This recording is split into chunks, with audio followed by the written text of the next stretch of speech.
एका दीदीची कमेंट होती लाईव्हला की आम्हाला हेअर स्पा बद्दल काहीतरी माहिती दे, कारण हेअर स्पा हर्बलच्या हेअर स्पा बद्दल काही माहिती नाहीये.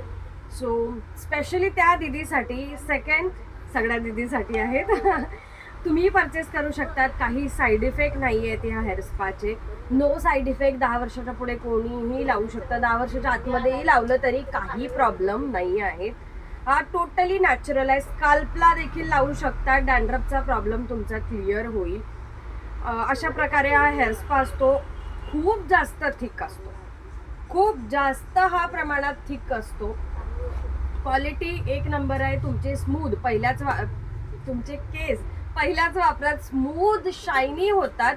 हेअर वॉश केल्यावरती इतके स्मूथ असे वाटतात ते की जस्ट वाव. आणि त्याचबरोबर डॅन्ड्रफचा प्रॉब्लेम गायब होतो आपला. स्पिटन हेअर असतील, असे 2-2 केस झालेले असतील, तो देखील आपण क्लिअर करू शकतो याने. त्याचबरोबर हेअरफॉल ज्यांचा होत असेल त्याच्यासाठीही हा बेस्ट आहे. पण हा यूज कसा करायचा आहे? महिन्यातनं एकदा हा यूज करायचा असतो.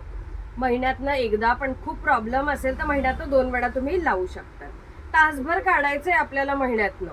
सो पूर्ण असे थोडेसे ओले केस असतील तरी चालेल, कोरडे केस असतील तरी चालेल, किंवा आता तुम्ही हेअर स्पा घेतलाय, हेअर ओले नाही, कोरडे नाही, पण काल धुतलेले आहेत आणि हेअर ऑइल नाहीये हेअरमध्ये, तर टॉप टू बॉटम असं एक बड घेऊन हेअर स्पा यूज करायचा. यूज केल्यावरती 10 मिनिटं मसाज करायचे. मसाज केल्यावर स्टीम घ्यायचे. एक तर स्टीम कॅप मार्केटमध्ये अवेलेबल असते, आपल्याकडेही अवेलेबल आहे स्टीम कॅप.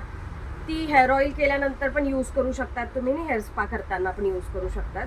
बरं, ती नसेल कोणाकडे तर काय करायचं आहे, गरम पाण्यात टॉवेल भिजवायचा, तो त्यातलं पाणी पिळून घ्यायचं आणि तो आपल्या केसांना 10 मिनिटं गुंडाळून ठेवायचा.